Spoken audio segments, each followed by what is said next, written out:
Seja bem-vindo, seja bem-vinda à nossa série Transformações. Eu estarei batendo papo com pessoas renomadas aí da fotografia, do audiovisual, pessoas com projetos de vivências e experiências que transformam vidas. Então teremos muitas histórias bonitas e interessantes aí para serem ouvidas. Pega um café, se ajeite na cadeira e vem comigo. Um abraço. Salve, salve, pessoal! Mais uma live acontecendo hoje. Já estamos na quarta dessa semana. Na verdade, a primeira começou na sexta-feira passada. Bom, vamos lá. Vamos esperar a galera entrar. Boa. Vamos lá, vamos convidar aqui. Boa, Ana. Obrigado por você estar aqui. Sim, show. Obrigado. Lucas, aê, meu amigo. Salve. Tranquilo? E aí? Tudo jóia?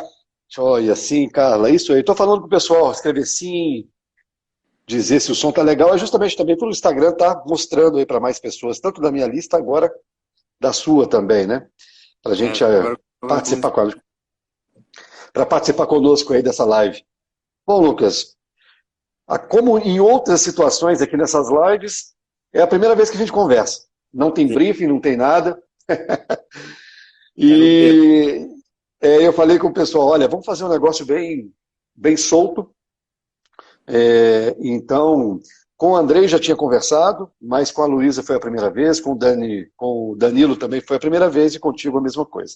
Então eu vou estar descobrindo aqui muitas coisas, assim como o público aí que me acompanha. Então vai ser um bate-papo super legal e o tema também é um tema muito, muito show de bola. Eu adoro, não conheço a Amazônia, na verdade. Mas vamos lá. Lucas Gobatti, é isso mesmo que fala, Gobatti? É isso, tá certo. Então, eu queria que você falasse um pouquinho, meu amigo. Uma coisa que me chamou a atenção no seu perfil é que você é jardineiro. Pelo menos está colocado lá. Cara, eu adoro jardim, velho. E aí, na hora que... Eu já te acompanho tem algum tempo, eu gosto das suas expedições, eu acho as fotografias do caralho, eu acho o trabalho é muito bem feito, então eu já te acompanhava há algum tempo. E essa ideia do jardineiro sempre me chamou a atenção. Fala um pouquinho, quem que é o Lucas? Cara, então, essa coisa do jardineiro é bem recente, na verdade, assim, né? Eu sou recém-formado em Engenharia Civil e Arquitetura e Urbanismo.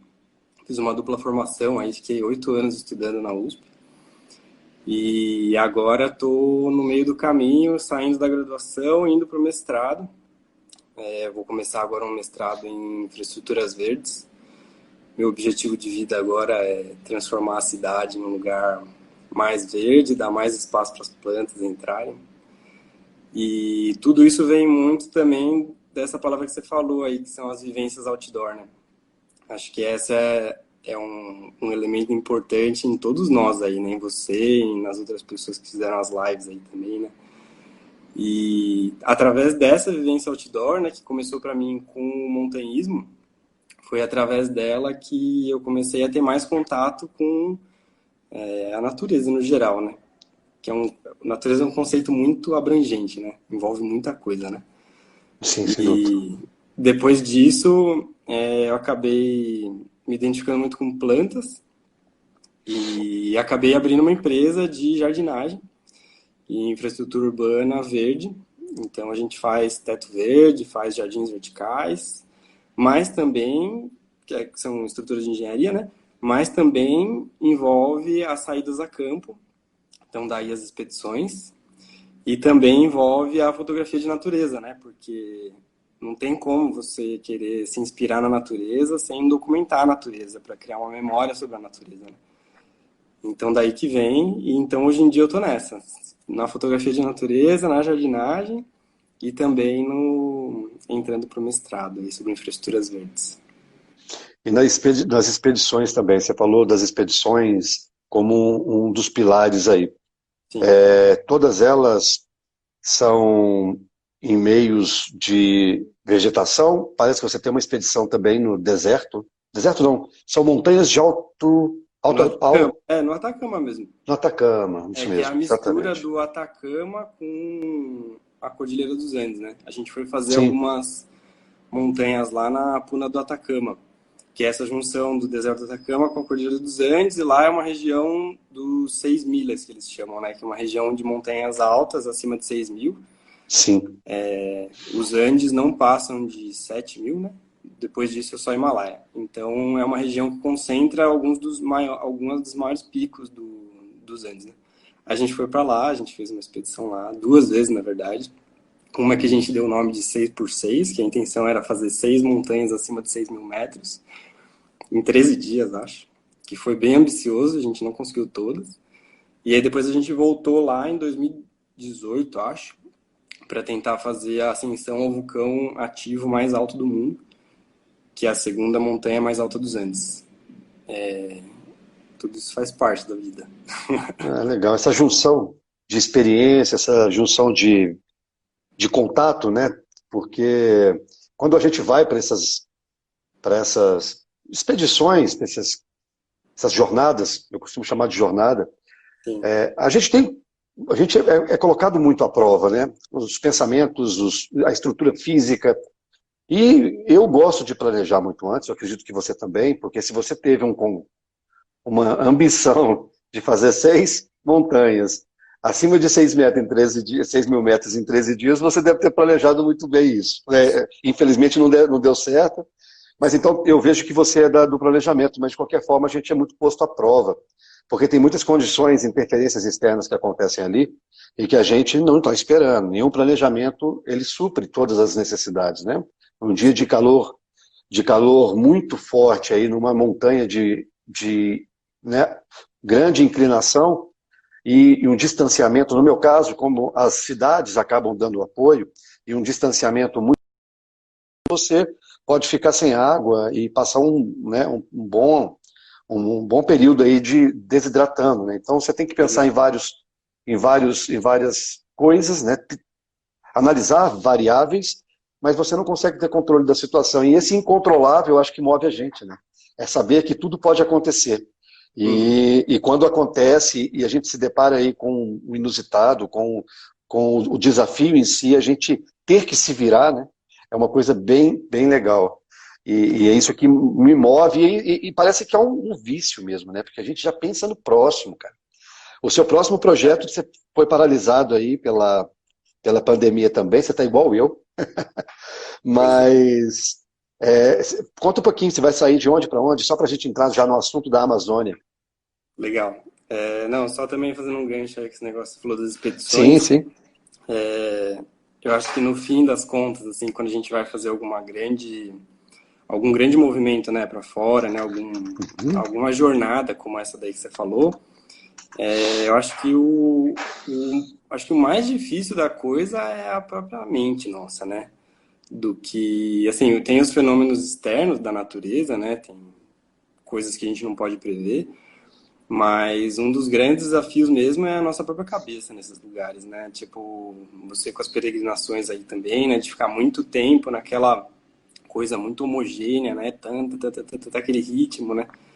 A gente também, às vezes, nas altas montanhas, pô, fica um dia inteiro ali sem conseguir trocar uma palavra, simplesmente porque não dá pra falar, porque ou você anda ou você fala, não tem oxigênio pros dois, né? E aí, isso demanda muito da nossa cabeça, né? Aí, até por isso, eu criei um tempo atrás as expedições silenciosas, né? Junto com os parceiros que são a Mantiqueira Expedições. Que a intenção é a gente sair para as montanhas em silêncio. E aí as pessoas andam em silêncio, armam o acampamento em silêncio, cozinham em silêncio, chegam até o cume da montanha em silêncio, assistem o nascer do sol em silêncio, voltam em silêncio. E a coisa só termina quando a gente volta para o carro, assim, para a base, né? E é uma experiência muito legal, porque mesmo sendo uma montanha não tão difícil, que a gente sempre escolhe alguma coisa mais acessível, as pessoas às vezes dão uma torcida ali, assim, de cabeça, assim, sabe? Porque não é fácil mesmo, né? Nossa mente é um grande entrave nessas. É um enigma, né? Na Via Francigena, eu caminhei por 35 dias, que foi na Itália, foram 1.100 quilômetros. 80% dela eu fiz sozinho. Então, no meu caso, o silêncio era praticamente obrigatório. Eu vou conversar com árvore, com planta, com a estrada, não tem condições. Então, a gente acaba... No Caminho de Santiago, não, eu até me forçava ao silêncio. Eu tirava a parte da manhã, principalmente porque na parte da manhã, pelo fuso horário, as pessoas aqui estavam dormindo ainda, né? Quando a minha esposa já acordava, já era meio-dia lá. Então, eu falava, cara, e como o Caminho de Santiago é muito movimentado, Sim. eu falava, não, eu vou pegar a parte da manhã e vou tirar para mim. E não vou me relacionar. E aí, a partir de meio-dia, eu tinha sempre contato aqui em casa, porque tem acesso à internet, né? Esses caminhos são fáceis lhe proporciona aí a comunicação. Então, a gente se falava, mas eu também me colocava. Mas eu imagino que deva ser muito difícil, porque ali você está com as pessoas que você conhece, fazendo atividades em conjunto, né? Cozinhar, às vezes fotografar, caminhar mesmo, né? Subir uma montanha, se direcionar e você não poder trocar uma palavra. Engrandecedora? É super. E a intenção é que seja como se fosse um retiro aplicado em ambiente selvagem, né? Então, muitos dos problemas que a gente passa são os mesmos problemas que a gente vai passar num retiro budista, né? Então, essa não comunicação verbal, porque comunicação existe, né? A gente tem muitas formas de se comunicar, né? Sim, sim. Corporal, por movimentação, simplesmente por, sabe, uma coisa que você sente do grupo, o ritmo que a pessoa anda, isso é tudo comunicação, né? Mas a comunicação verbal a gente não faz, e eu peço para todo mundo entregar o celular para mim também, não pode tirar foto, é Ah, só é? Nem caminhar, fotografia, então. nem fotografia. E o que é uma coisa que ajuda as pessoas na fotografia, eu acho também. Esse ato de sair e observar as coisas em silêncio e esquecer um pouco da ferramenta, porque a fotografia é uma ferramenta, né? O que vem antes é o seu olhar, né? A sua capacidade de enxergar as coisas, né? Então é muito legal fazer isso em silêncio, porque as pessoas até se observam em relação ao que elas gostariam de estar fotografando naquele momento, por que falta a câmera ali. Isso gera alguns pensamentos legais na cabeça também, né? Sim, o único registro que ela tem é o que ela vai guardar na memória, né? É a própria memória, que por sua vez vai acabar quando a pessoa morrer, né? Porque é tudo impermanente, né? E, Exatamente. mas é muito legal a experiência, assim. Tem gente que enfrenta grandes desafios, assim, né? Muito pessoal, né? Tipo, a gente termina as expedições silenciosas, tem gente que termina e parece que gostaria de ficar mais dias falando, sem falar. E tem gente que termina e se ajoelha e começa a chorar. Então é muito variável, assim, as coisas que cada um enfrenta, né? Apesar de a gente percorrer os mesmos caminhos, olhar para as mesmas paisagens, sentir a mesma temperatura no corpo e tudo mais, cada um enfrenta um desafio próprio ali, né? E respondendo então a Até tua... porque na bagagem das pessoas, né, quando cada um sobe para uma expedição como essa, ele está levando ali os seus tormentos, né? Está levando ali aquilo que, às vezes, uma semana ruim pode proporcionar uma ida diferente, totalmente diferente de uma situação normal. Então ali ela tem que lidar com os fantasmas, né? Ou fantasmas da vida, ou uma situação que realmente aconteceu ali nos últimos dias e que talvez esteja perturbando. Então isso aí é Exato, cada um, né? Cada um tem a sua bagagem, né, interna. Então isso exato. aí Cada um isso carrega uma mochila. reflete diferentemente em cada pessoa. Total, cada um carrega uma mochila com um peso diferente ali, né? E tem gente que já chega lá com algum pé muito atrás, porque nunca fez silêncio, nunca subiu uma montanha. Então, tipo, para aquela pessoa é uma experiência super, assim, que destrava muita coisa, né? Mas tem gente ali que já fez retiros longos, ficou em silêncio já por muito tempo. O silêncio já não é tão um problema, né? Tem gente que já fez muitas montanhas, a novidade é o silêncio, né? Então, é uma expedição Então muito é para bacana. todo mundo. Tem para todo mundo e a gente tem que escolher também umas montanhas mais acessíveis para que a gente possa justamente compartilhar esse diferente momento da vida de cada um, né? Para que a gente também entenda que não é só a gente que está na busca de alguma coisa, né? É muita gente que está junta numa busca muito Sim, brilhante, cada um sim. em um ponto ali, e a gente só vai se todo mundo for junto, né? Essa é a Eu parte legal do falo, budismo, né? exatamente, eu falo que quando eu escrevo os livros, né, eu tenho um livro da história do Segundo Chamado, que é um livro da literatura do caminho que eu fiz mesmo, e tenho dois fotográficos. A minha intenção é inspirar, né? Uhum. A minha intenção é fazer com que as pessoas, porque muita gente deseja se descobrir, muita gente deseja percorrer jornadas, né? para poder se conhecer melhor e talvez tenha a oportunidade, mas às vezes não tem a coragem, o medo trava, o medo de vários aspectos, não só o medo da segurança, mas o medo de si mesmo. Né? Então, eu digo que as histórias que eu conto é para as pessoas falarem, cara, eu uso, por exemplo, a peregrinação como instrumento, mas as pessoas podem se descobrir de diversas formas. E isso fica claro nos livros, que ali eu inspiro as pessoas a buscarem, independente do que mais a agrada. Eu utilizo a peregrinação, então se você gosta de caminhadas, de trekkings, você está disposto, né, àquela aventura, aquela jornada naquela situação, ali seria uma ótima oportunidade para você se descobrir. Mas cada um tem o seu próprio caminho, isso fica muito claro. A gente tem esse papel, eu acho, de levar as pessoas a dar esse primeiro passo, né? Porque a gente acaba tendo muitas pessoas que nos seguem, muitas pessoas que acompanham o nosso trabalho, a fotografia, ou o livro, ou aqui nas redes sociais. Então, eu acho importante demais a gente dizer que é possível, né? Que é possível e que basta a pessoa se destravar, se permitir. Exato, exatamente. E é isso que você falou, né? São vários caminhos diferentes e todos levam a Roma, né? Porque, tipo, cada um se descobre de um jeito, né? Tem gente que vai usar a meditação como uma forma, tem gente que vai usar yoga, tem gente que vai usar as caminhadas de longo percurso, tem gente que vai usar o trekking, as caminhadas para altitudes elevadas, né? Tipo, tem muitas Muitas possibilidades, né? possibilidades. E qual foi a possibilidade da Amazônia? Então, essa daí foi uma viagem que eu fiz, acho que já vai fazer 3 anos, 2017, acho que foi. Uma viagem que eu fiz 2 vezes, na verdade. Eu fiz uma maior, né, mais longa, no intuito de fazer o documental, né? E depois fiz uma volta lá. Senti que essa volta seria super importante para fechar a coisa, né? Para Para também fechar. exato, entregar os produtos para as pessoas que participaram, e tudo, né?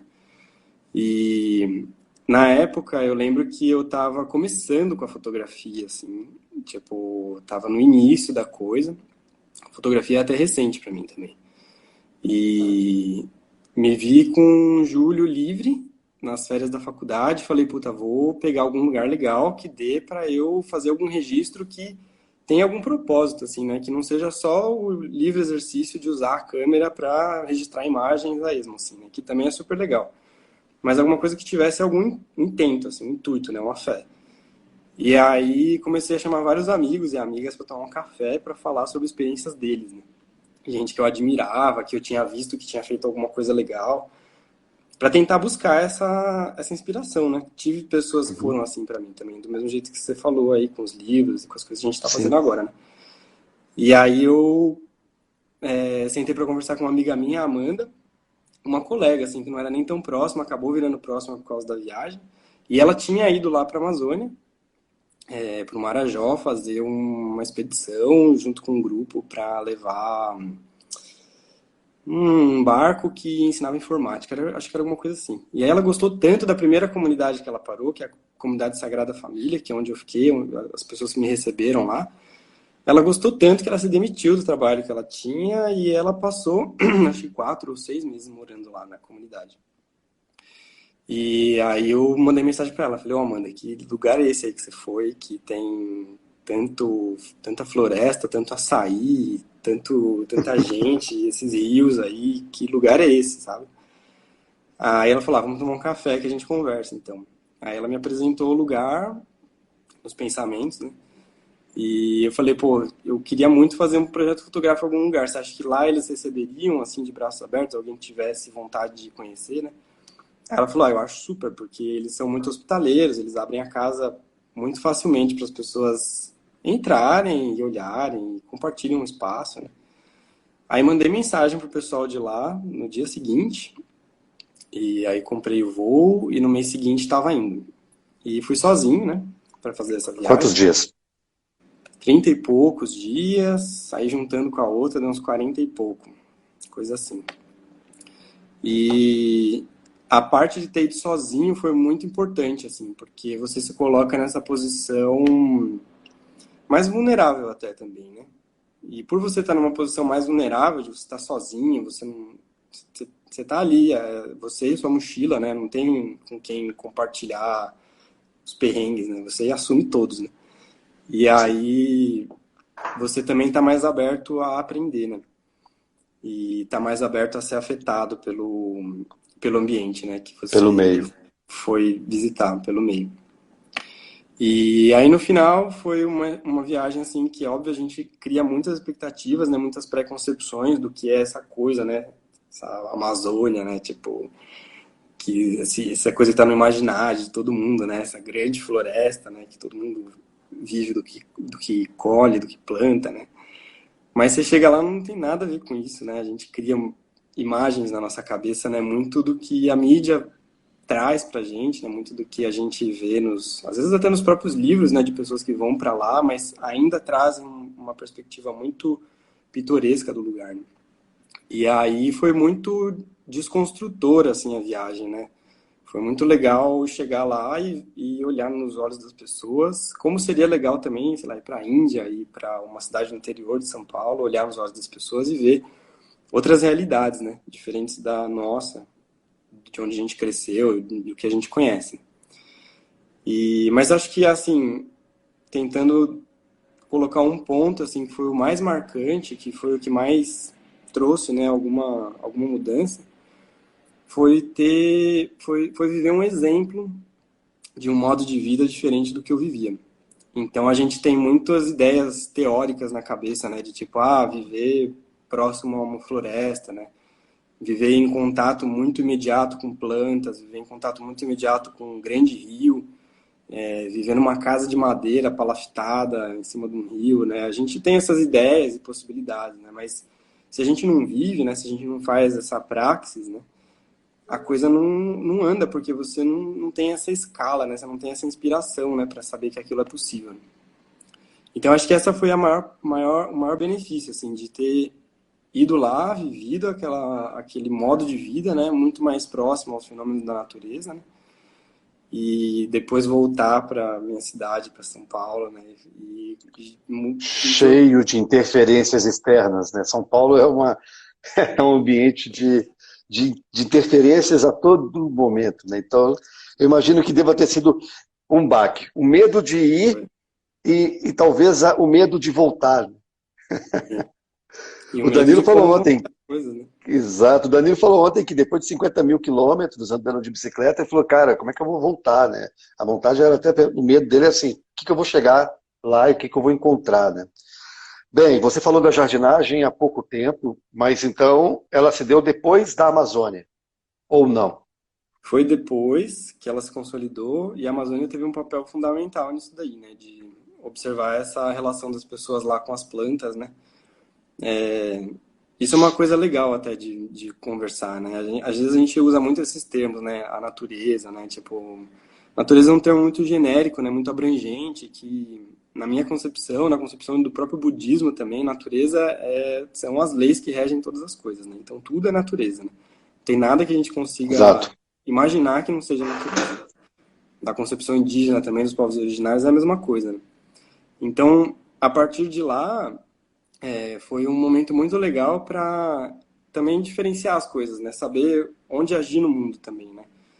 Então, hoje em dia, eu busquei as plantas porque também para mim natureza acabou virando uma coisa muito abrangente, assim, né? Então, sei lá, alguém que vai trazer natureza para a cidade, mas a cidade já é natureza, né? E então a gente tem que dar nome para os bois, né? Tem que dar nome para as coisas, né? Então, como que a gente muda a cidade, como a gente muda a nossa própria casa, como a gente muda nossa própria mente, né? Nosso imaginário, né? A gente pode se inspirar em outros seres da natureza, né? Como, por exemplo, as plantas, como as rochas, né? Quem é Também. escalador, quem faz montanha, Sim. tem muito contato com rochas, né? E a gente aprende com esses entes, né? Sobre a estabilidade deles, né? Sobre muitas características que eles podem trazer, né? Então é legal a gente dar nome para as coisas. E aí, para mim, essa vivência com pessoas que usam muito as plantas, que vivem das plantas, né? Então lá, uma coisa legal era que lá é um polo de produção de açaí. Então, no fim das contas, virou um grande documental sobre a relação das pessoas com açaí, né? E então essa vivência dessas pessoas com uma fonte de renda primária sendo uma planta, né? A fonte cultural primária sendo uma planta, né? Foi legal de ver, né? E de se inspirar, né? Para também trazer isso para outros sistemas onde eu moro, na minha casa, na minha cidade, na minha própria mente também, né? Então, quando eu fui para o Caminho de Santiago, a principal relação, da segunda vez, fazendo parte do projeto, talvez tem várias pessoas seguindo a gente aqui, que veio aí do seu canal. Eu tenho um projeto chamado Caminhos Peregrinos, mas vamos falar assim, a mudança de chave começou lá em 2014, quando eu fui para o Caminho de Santiago pela primeira vez. Depois eu desenvolvi esse projeto, e o Caminho de Santiago foi a porta de entrada para iniciar essas 5 peregrinações. Então, em 2017 eu fui, e vou falar assim, um grande diferencial de uma rota para outra, porque eu fiz a Via Francígena, que foi a segunda na Itália, 28 dias no Caminho de Santiago, 35 na Via Francígena. Em maio, agora, eu estaria indo para o Japão para fazer a rota dos 88 templos budistas. Você que é zen budista, é. Então, mas com essa maluquice toda, eu adiei para agosto, mas provavelmente esse ano não saia. Mas, enfim, e a diferença grande é que no Caminho de Santiago eu aprendi muito com as pessoas, tanto no na construção do projeto, do que eu veria, né? E lendo muito relatos das outras pessoas, da transformação que o Caminho de Santiago, pela misticidade, né? Então você já cria assim, até um preconceito. Você falou que quando foi para a Amazônia já existia uma imagem formada. Para mim, sim, mas uma imagem que eu meio que confirmei mesmo lá, sabe? Já me condicionei também, de certa forma. Mas era a troca com pessoas. E na Via Francígena, como eu falei, foi muito sozinho. Tanto que o meu livro chama Uma Jornada Interior. Então eu tive duas realidades. A do aprendizado com muitas pessoas, na troca, né, das experiências, por que eles estão ali. Todo mundo ali no Caminho de Santiago tem um propósito equivalente, né? Mesmo que seja por saúde, ou por turismo, ou por cultura, ou por religiosidade, espiritualismo, espiritualidade, tanto faz, né? Assim, foi por um propósito. E o outro lado sozinho, era eu comigo mesmo. Eu tinha que estar muito sólido com tudo que eu queria para poder enfrentar aquele momento. Eu vejo que nas suas fotografias, cara, você se relacionou muito com as pessoas. A Amazônia está muito mais retratada. Pelo menos eu não conheço o seu trabalho a fundo, né? E é bom, até um momento para você falar, mas eu vejo que você retratou essa experiência mais pelo que você viveu com as pessoas, do que pela própria natureza, pela própria vegetação. São aquelas árvores largas, gigantes, aquele tapete verde, né? Que é o pulmão, vamos ser mais clichê, o pulmão do mundo aí, que é a parte da floresta em si. Uhum. De fato foi isso mesmo? As pessoas te proporcionaram mais aprendizados do que a própria vegetação em si? Com certeza, a gente, conforme a gente vai criando consciência sobre as coisas, a gente vai conseguindo conversar com as coisas, de certa forma, né? Então, imagino você, por exemplo, fazendo as peregrinações, né? Conforme vai discorrendo a coisa, né? Conforme vai andando, você vai criando uma relação com o asfalto até, né? Você começa Sim, a conversar com aquele negócio, né? sim. Você lê aquelas dinâmicas ali, você cria uma relação com aquele treco, né? E Com lá foi vários trecos. vários trecos, exato. Trecos atrás de trecos. E aí, lá foi a mesma coisa, né? Para mim, o mais acessível era essa conversa com as pessoas, né? Conforme eu ficasse mais tempo ali, essa conversa ia conseguir sair para outros entes da natureza também, que não só os entes humanos, como as outras coisas, né? A água, que é muito abundante ali, a vegetação, que é muito abundante ali também, né? Mas assim, o que foi principal foi as pessoas ali, e muito porque também foi uma coincidência boa de chegar no momento que as pessoas estavam com disponibilidade de conseguir me levar para ir fotografar pelos lugares, assim. Então, peguei um momento bom ali de que o pessoal estava livre para falar, puta, você tem que tirar foto daquele senhor lá, que ele tem 102 anos, e você precisa fotografar isso aí, que vamos lá e vamos. Então, assim, a fotografia, quando a gente faz, no fim das contas, a gente, da mesma forma que a câmera é um instrumento para nós somos um instrumento para fotografia, né? Então, esses produtos, né, são feitos não só pela câmera, não só por mim, mas também por todas as pessoas que participaram dessa viagem.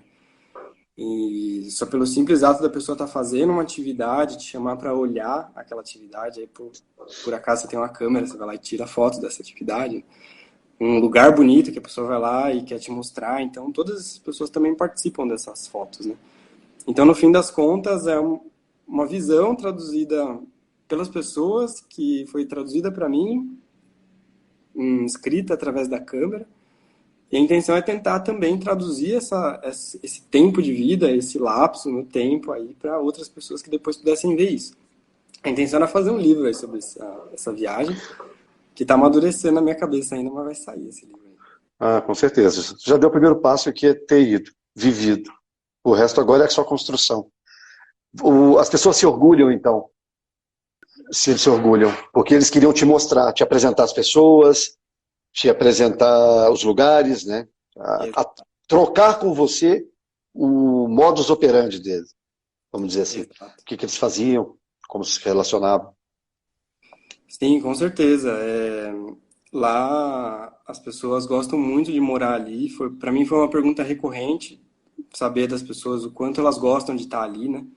Porque existe essa tensão, né, entre as pessoas no interior da floresta, ali no interior dos rios, e a possibilidade de, por exemplo, quem é mais jovem já ir para Belém, ir para a cidade, fazer uma faculdade e tal, né? Então tem muita gente que às vezes faz isso, né? Sai, vai fazer a faculdade, depois volta para o interior, né? Para voltar a viver lá nas palafitas, né? Voltar a viver no interior dos rios. O que é muito legal e assim, todo mundo ali realmente gosta do lugar onde vive.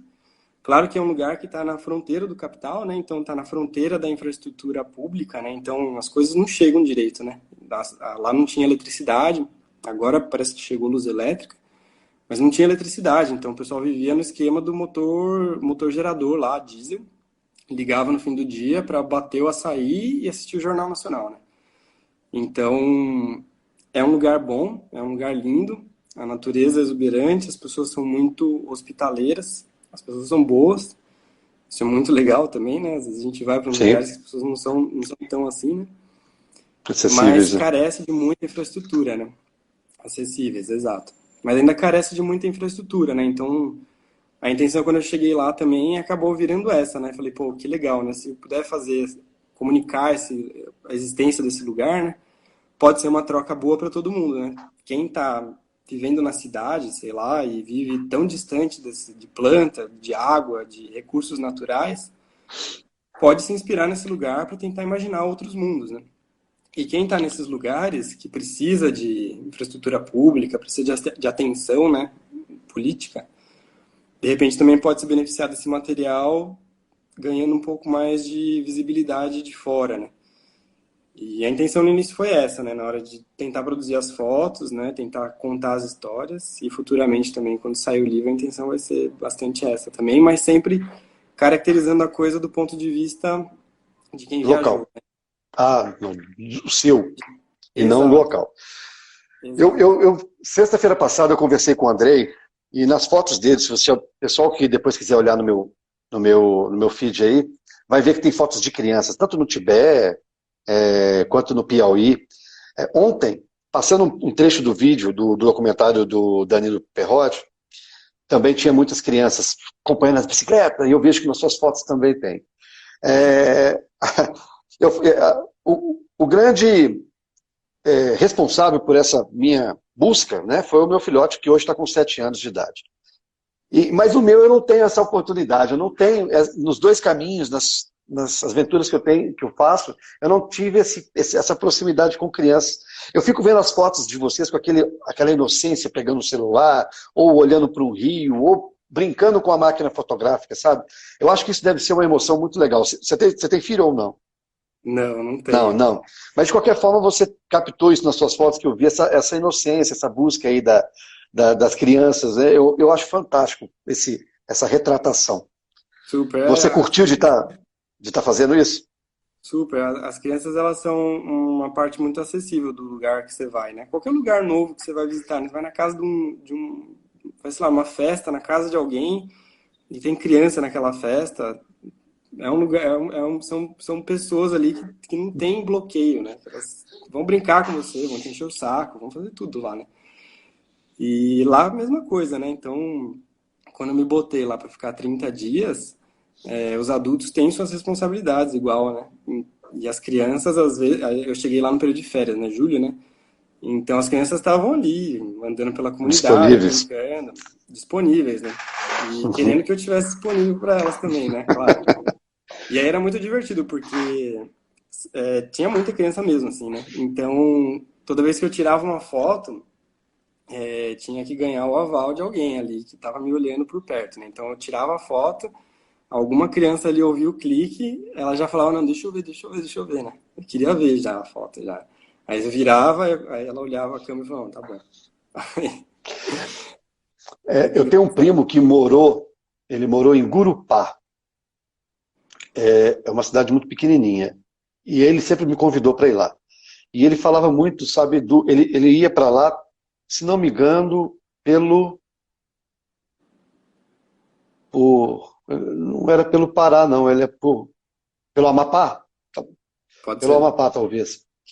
Eu acho que era pelo Amapá. E ele me falava muito do transporte, daquele transporte das redes, e que passava horas e horas e horas. Era uma viagem muito longa.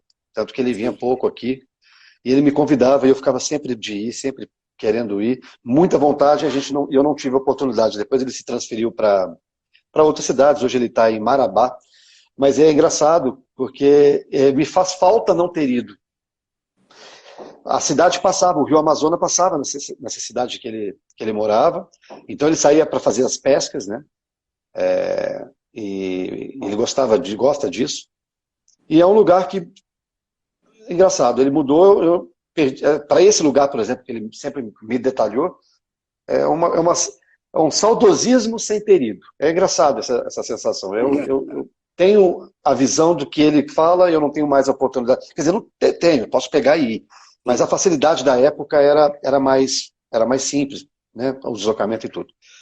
Então, como foi chegar lá, esse transporte, esse itinerário, se eu saindo de São Paulo até chegar lá? Esse daí também foi muito diferente para mim também. Nunca tinha pegado também esses barcos com rede, né? É, Foi super legal. Eu peguei um voo para Belém e aí de Belém tem os portos lá, né? E de lá saem barcos para várias cidades, né? Incluído Manaus até. Tem acho, uma viagem de 3 dias, né? Que você vai de Belém para Manaus de barco, né? E lá tem várias escalas de barco, né? De transporte e também várias escalas de rio, né? Diferente de São Paulo aqui que a gente vira e fala, ali é o Rio Tietê, Rio Pinheiros, não sei o que lá. Lá tem uma hierarquia, né? Tem igarapé, tem rio, tem furo, tem. Porque é realmente muito variável, né? Tem muita água lá. E aí, lá, essa comunidade que eu fui, a comunidade Sagrada Família, que fica no município de Curralinho, fica na Amazônia Oriental, então eu parti de Belém para chegar lá. De Belém você pega um barco, acho que são 8 horas de viagem de barco. Esse é um barco mais lento, né? Mas tem um barco lá que é mais potente e tal, que, sei lá, dura umas 4 horas a viagem, né? Que aí você vai sentado mesmo. O outro que dura 8, e aí vai pra cidade vizinha lá que é 12, 14. Aí tem um espaço pra rede. Porque as pessoas dormem, pegam um canto lá e Isso. dormem. E aí depois. Então foi esse barcão, né? Que é até um dos que você postou a foto, de Belém até Sim, Curralinho. Depois de Curralinho para dentro, aí vai para um barco menor, né? Aí é uma voadeira que eles chamam, né? Aí você sim, pega a uma voadeira, voadeira. Eu já e andei aí no Rio pega. Xingu. Exato, exatamente, isso aí. Pega a voadeira e vai lá para dentro. Acho que mais 1 hora de voadeira, ou 2 horas do barquinho, né? Aquele barco menor lá.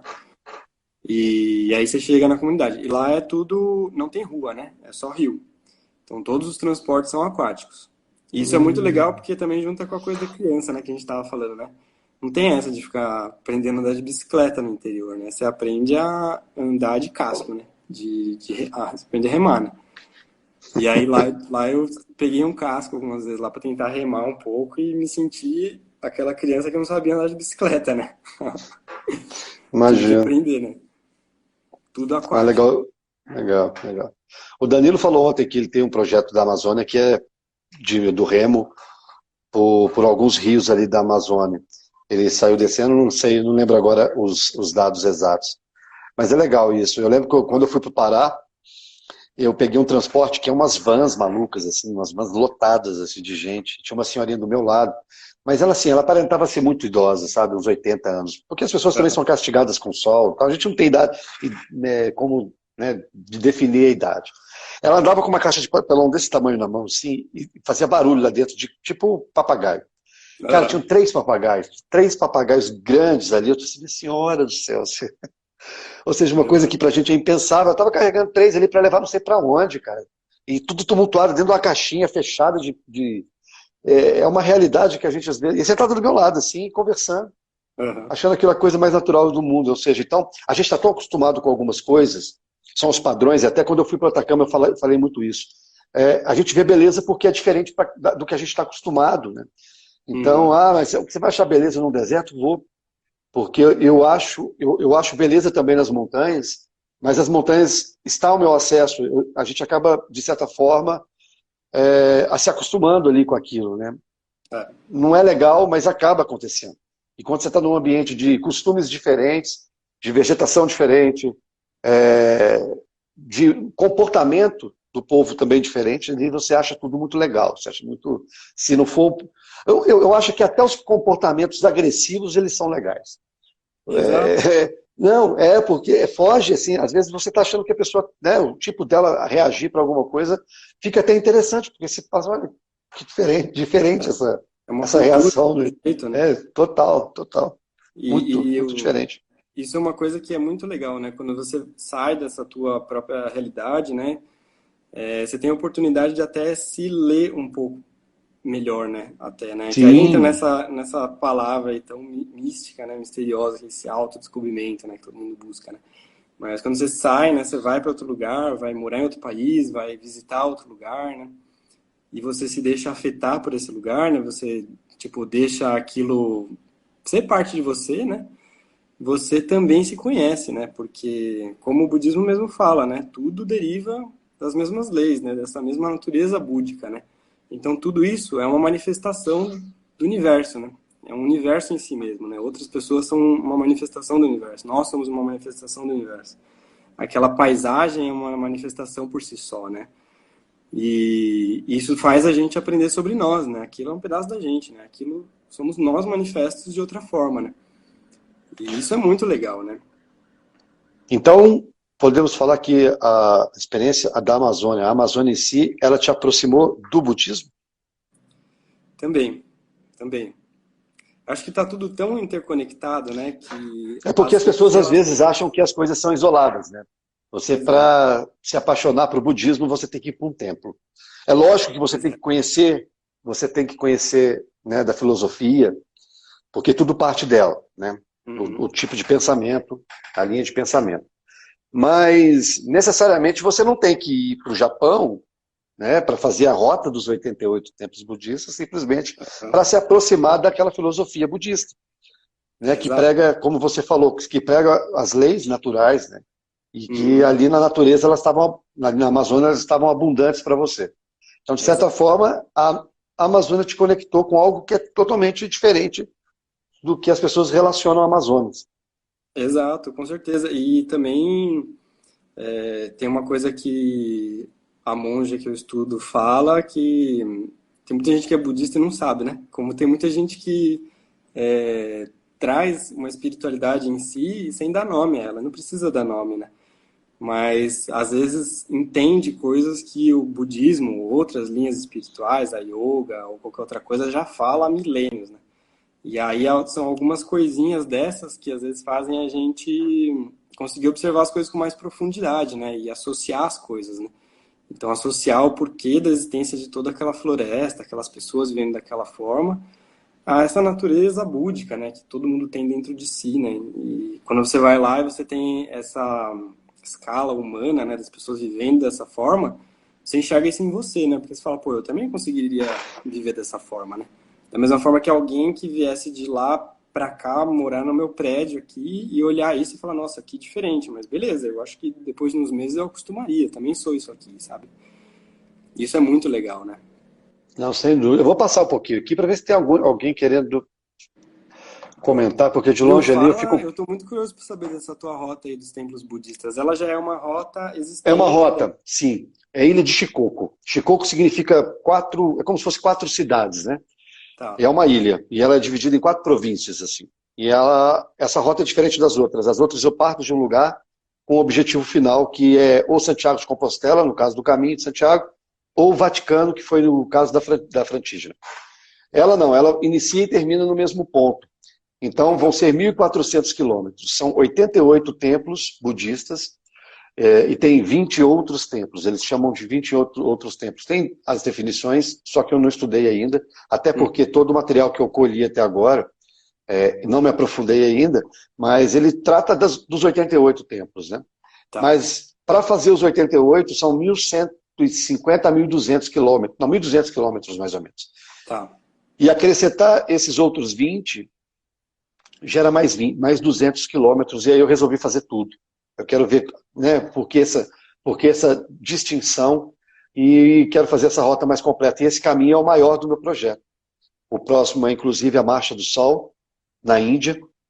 Então, é o caminho percorrido por Gandhi. Amanhã tem uma live aqui do Érico Hiller, que é um fotodocumentarista Uhum. fantástico, e ele tem um livro que Legal. chama Marcha do Sol. Ele tem um livro. E a gente vai bater um papo justamente sobre essa rota. São 400 quilômetros Legal. que Gandhi percorreu com o propósito de protesto, porque a Inglaterra tinha proibido a extração de sal e etc. Bem, Uhum. então, todos são rotas. Mas no Japão, é uma ilha onde eu percorro por toda a extremidade dela. Então, eu Legal. saio e volto para o mesmo lugar. E, assim, eu estava bem ansioso já, esperançoso, assim, pelas experiências. E aí, de Mas, repente, chegou esse momento aí, e aí travou tudo, né? é. A princípio, eu adiei para agosto, né?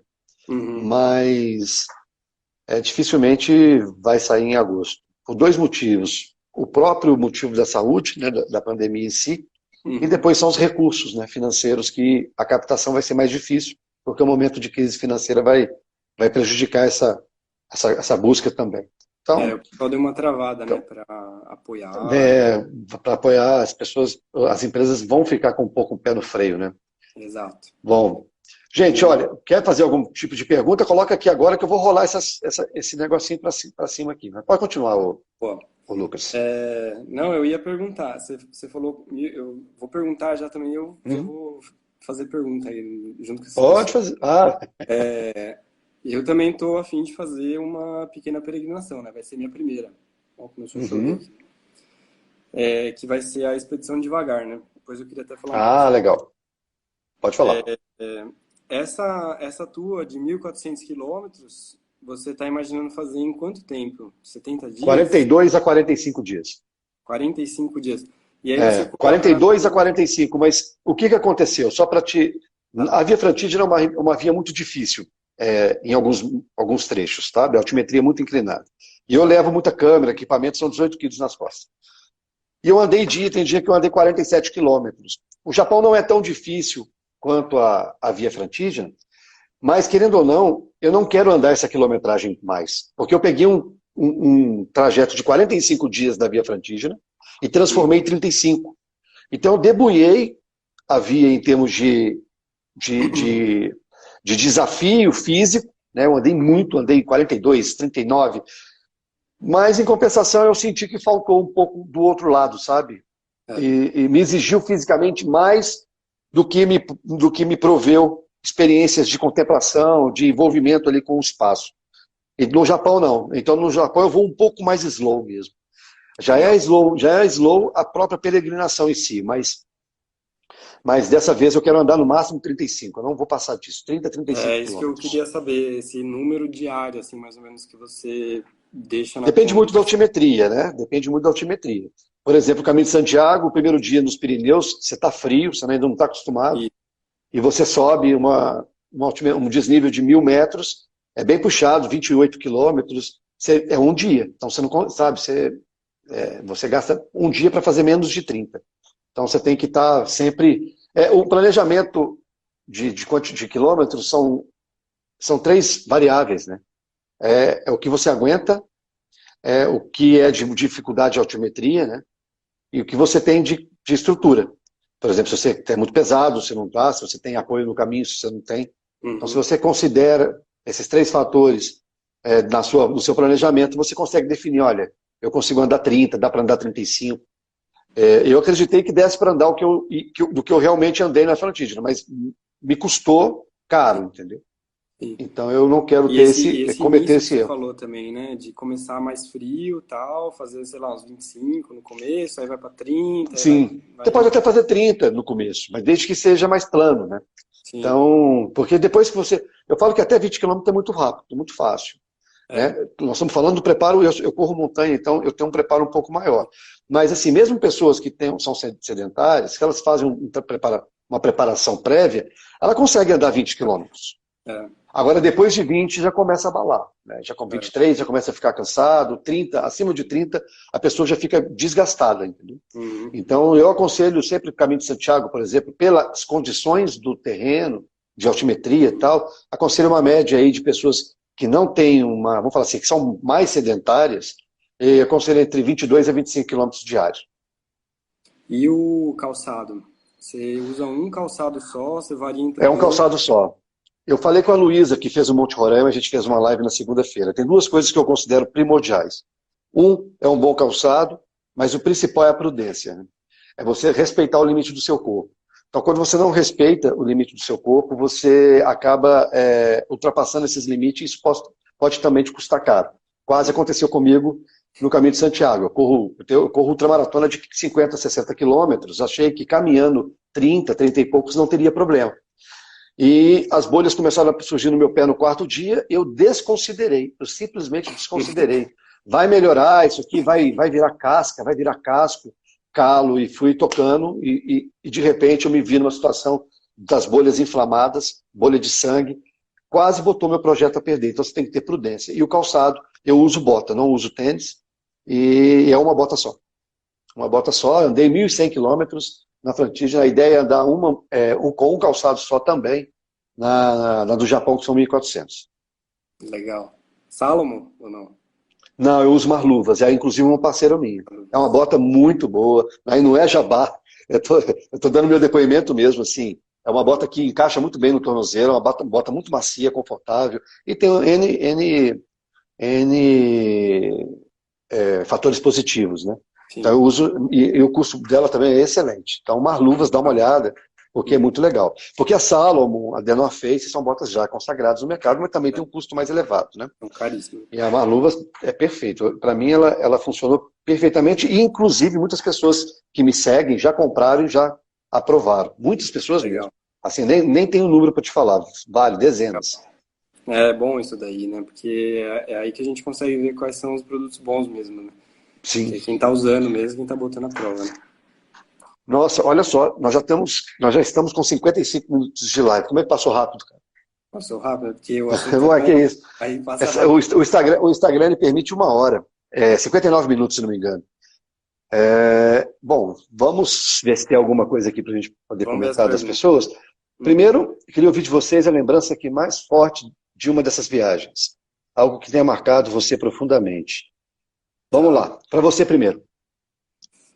Eu acho que é as das altas montanhas lá nos Andes, né? Pô, falando aí de você pegou essa bolha no pé aí também, eu tive lá o início de uma hemorragia na retina lá uma vez, que perdi a visão temporariamente acima dos 5.000 lá.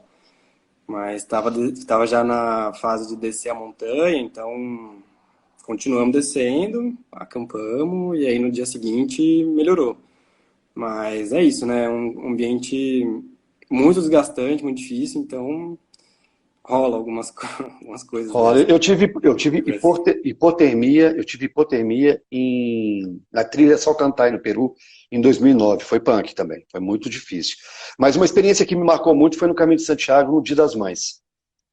Eu acordei, eu estava numa cidade chamada Sebreiro, e aí eu saí, e eu geralmente tomo meu café da manhã na própria cidade que eu durmo. Então eu acordo, vou a alguma cafeteria, alguma lanchonete, alguma coisinha, tomo um café da manhã para partir. E nesse dia eu não resolvi fazer isso. Eu falei, cara, eu não vou comer, eu vou andar um pouco, vou andar uns 5, 6 quilômetros e depois eu paro para tomar café. Não estava muito afim. E aí eu saí. E no Dia das Mães, no domingo,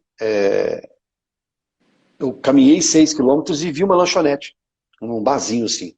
E tinha duas entradas. Tinha uma entrada pela frente e uma pelos fundos. Eu não sei por que eu resolvi entrar pelos fundos dessa cafeteria lá. Uhum. E na hora que eu entrei, cara, eu dei de cara com um tear. Sabe o que é tear? Aquele negócio de tecer coxa. Uhum. Que era muito parecido. Eu perdi a mãe em 1995. Então, e era muito parecido com o que ela fazia. Né? E eu ajudava ela na produção daqueles caminhos, jogo americano, tudo de tear, de linha, né? Então, quando eu cheguei no Dia das Mães, entrei e vi aquele tear, cara, eu falei, eu não estou acreditando nisso, não era para eu estar passando aqui, não era para eu estar entrando aqui, nem se eu entrasse talvez pela porta da frente, estava muito movimentado, lá ficava o balcão, o tear estava lá atrás, no fundo, talvez eu até utilizasse aquela cafeteria, mas eu não visse o tear. Mas tudo canalizou para eu não tomar café da manhã, foi uma coisa totalmente atípica. E caminhei 6 quilômetros e falei, cara, eu vou parar aqui. Resolvi parar e entrei pelos fundos do lugar, por trás.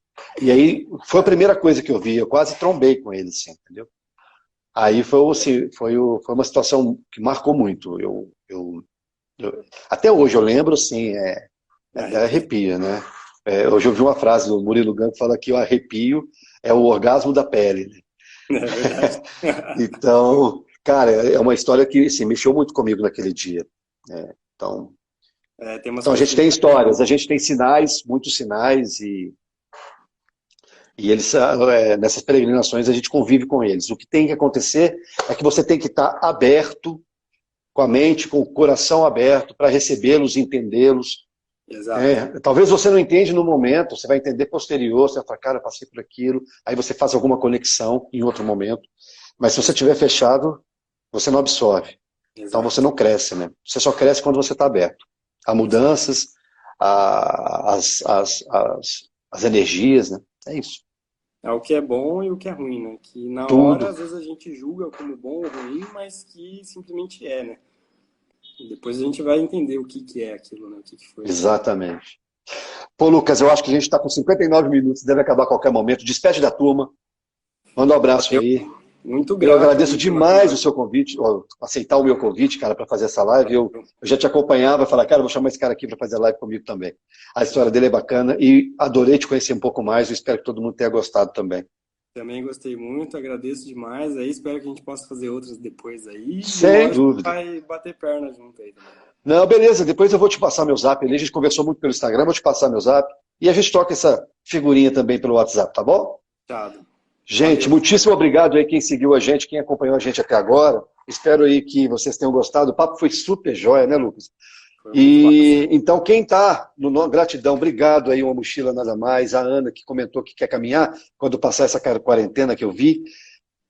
Bota nos pés e vai. Carol, que lindo. Obrigado, Carol. Obrigado a todo mundo que comentou. Às vezes não dá para ver, eu fico de longe, a gente não enxerga. Rafael Molica, prazerão também te ver aqui, Rafael. Show de bola, gente. O Instagram vai cortar a qualquer momento aí. Então, um grande abraço para todo mundo. Amanhã tem live, Érico Hiller, fotodocumentarista falando sobre a Marcha do Sol. Lucas, um grande abraço. A gente vai se falar.